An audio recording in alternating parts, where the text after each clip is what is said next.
Hey guys, and today if we get 20 subscribers, I'm going to spend 2 hours Floor's Lava. 3 hours. But right now, you need to subscribe. But if you haven't seen the first one of Floor's Lava, 1 hour, do it now. So, where we left off, I parkoured to the kitchen. That is what we parkoured to. So, yeah, let's watch some TV. So, guys, oh, there's the remote. Okay, gonna set up the TV. Okay. We're setting up the TV. Bam, bam, bam. So this is going to be pretty much 1 hour. 1 hour on, whoa, what is this? YouTube. YouTube, da na na na na na na, YouTube, da na na na na na na, YouTube. YouTube. Ah! Minecraft dead. Oh my gosh. Oh my gosh. Oh my gosh. Okay, so we're gonna be reacting to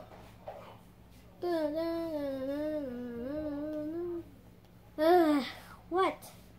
What can we react to? Oh yeah. We're gonna react to this. This is Secret Clinical. This is not Secret Clinical. No! Secret Clinical, not Secret Clinical. That's a single weird. use of Secret Clinical is the same as 2 uses of deleting invisible solid. Twice the sweat protection. It's Secret weird, Clinical. guys. Very, very weird. Yes, but we've peaked. Whenever you beat a computer in chess, it was going easy on you. Imagine if we made a computer that could beat the world's best Snakes and Ladders player. I would pay money to see a Snakes and Ladders championship. And everyone watching knows that the person playing is just some Joe Schmo that acts like the world's best Snakes and Ladders player, but they're all still excited. And there's real snakes that you get to slide down? That would be amazing! Sign me up. While we're on the topic of chess, Wow. I want to tell you about this cool sport I discovered called chess boxing. This is an actual competitive sport where two players... Okay, I'm not gonna do that one.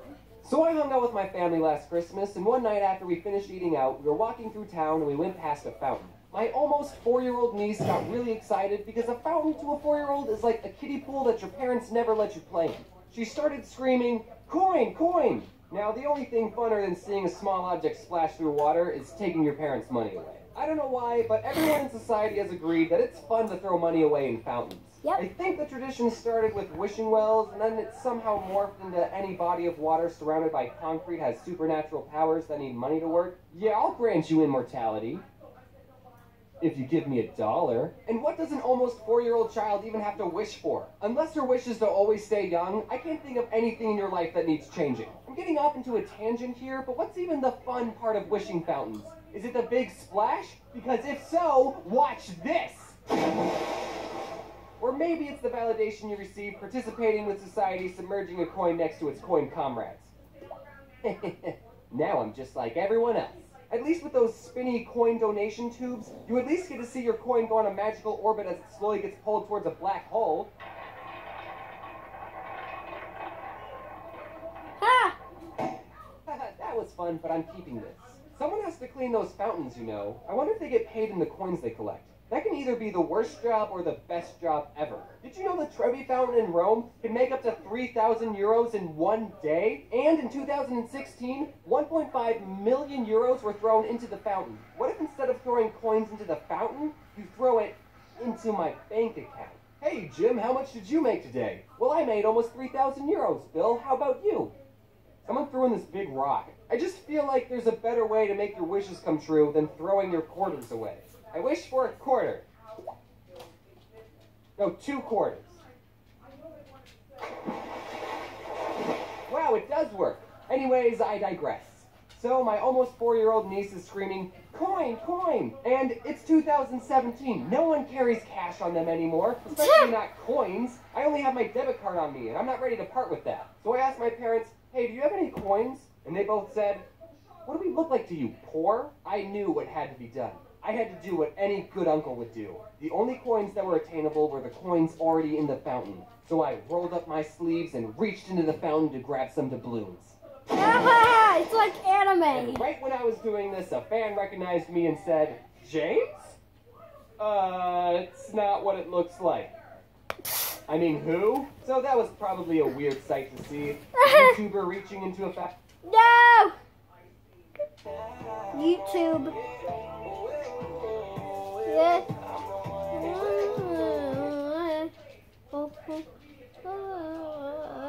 No, we just lost our show. That's why you always have. You go back with us. So I hung out with my family last Christmas, and one night after we finished eating out, we were walking through town and we went. Boing. Right there. Into a fountain for coins. The apocalypse hit me pretty hard. But I was doing it for my almost 4-year-old niece, alright? I got the coin I needed, handed it to my niece, and she proceeded to throw it back into the fountain. And everyone was happy. And that's the end of the story. It's kind of short, but I wanted to do something different with this video to show off all these amazing animators. A link to everyone who worked on this video can be found in the description, so please check them out. Anyway, I'm just going to end the video now. Thanks for watching, and as always, wear your seatbelt. Okay, guys, we are going to watch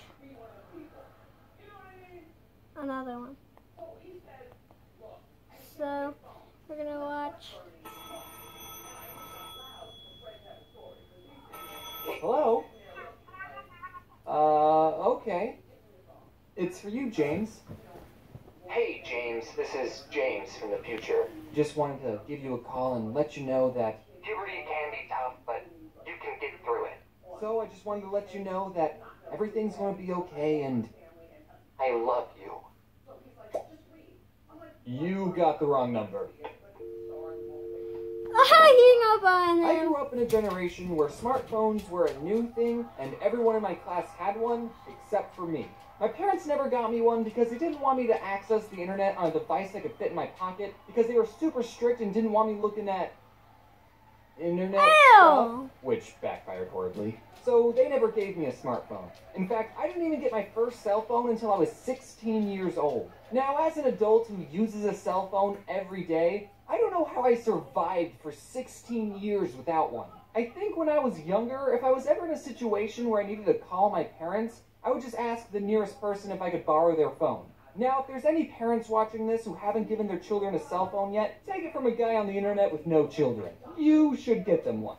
It doesn't have to be a smart one, you can just give them your standard drug dealer phone, but you should at least give them a cell phone in case there's an emergency and they need to call you or the police. The only downside I can think of giving your child a phone is they'll end up spending too much time on it, so you should just turn off their service from time to time, I don't know. When I turned 16 and finished up my sophomore year of high school, I got my very first cell phone. An LG Cosmos 2. I didn't grow up in the 90s. Everyone else had iPhones, but I was the only one with a phone that had a keyboard on it. And with that cell phone, I got a couple of incidences where sometimes a random person would call me, thinking I was someone else, and then wouldn't admit they're wrong. And that's how you segue into the theme of this month's video. This first story happened when I was working at Subway. That's right, another Subway story. Hashtag Subway4. It wasn't good enough to be in the other 3. So, it was 5 minutes until closing, and we get a phone call on the Subway phone. I pick it up and say, thank you for calling Subway, how may I help you? I was supposed to say, this is James, how may I help you? But I wasn't about to tell this random stranger my name. Idiot. Anyway, the other person on the line said, hey, what time do you guys close? In 5 minutes. Is it alright if I show up late? I just need gas. And being the good employee that I was totally willing to make this guy sandwich over the phone, let him pick it up after we closed, and then I wouldn't ring him up and just pocket the money. I'm just kidding. I wouldn't do that. That's a crime. Please don't sue me. So I said, yeah, I can do that. What kind of sandwich do you want? And he said, I just need gas. Oh, don't worry, sir. This sandwich will give you plenty of gas. I mean, do you want chips or something? No, he said. I just need gas. I was a little confused. Okay, yes. So you'll get gas, then are you going to stop by and pick up a sandwich? And he said, I don't want a sandwich. And then it hit me.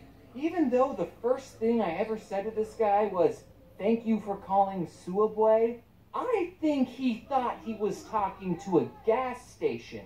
So I said, sir, this is a Suabwe? Oh. And I never got the Yeah, chance he to hanged tell up on him. that gas pumps don't close. This next story happened when I was at home and I got a call from a number I didn't recognize. Now, I've had friends tell me that they don't answer the phone to any number they don't recognize, but my anxiety won't let me do that. Oh my What if God. it's your bank calling saying your account got hacked? What if it's your grandma? Because why would you have her saved in your phone? Or what if it's your Nigerian uncle who wants to give you his collection of gold bars and needs your information for a wire transfer? You just never know, so I always pick up the phone. So I answered it, and it was this woman asking for a Lawrence. And I said, oh, I'm not, you have the wrong number. And she goes, isn't this 416295? That's obviously not a real number, so don't try calling it. And I said, no, this is 416293. Because that's my phone number. Again, that's not actually a valid phone number, so please don't call it. And she goes, 3? I don't think I pressed 3. And I don't know what to say to this woman, because my number is 416293, but she doesn't think she pushed 3, so I don't know how she's talking to me right now. Unless she did, so I said, well, obviously, you did. And then I made a comment about the whole situation because I thought the internet would think it was funny. This next story happened not too long ago. I got a call from a number I didn't recognize at 9:30 in the morning, and I was lying in my bed, asleep. And most people would agree that you're supposed to be awake and productive at 9:30. And I didn't want whoever this stranger was thinking I'm lazy, so I had to answer the phone with my best I've been awake for several hours voice. Hello? You're going to have to come quickly! Timmy fell down to Elfans! What? I said you're going to have to come quickly because Timmy fell down to Elfans! I could tell it was a woman on the phone, but it was either her accent or the phone being buggy or I just had woken up, but I could not understand anything she was saying. But I could make out one word, which was Vance. So, I did not have a lot to go off of. I said, I think you have the wrong number. Okay, goodbye. Well, I should probably get the day started, I thought as I went back to sleep. But then immediately I got a call from the same number, and I thought, okay, maybe if this person is calling again, even after I explicitly told her she had the wrong number, maybe it's not a wrong number after all. Maybe there's something else going on. Maybe it's an emergency, so maybe, talk to me. Okay. I can't understand anything you're saying.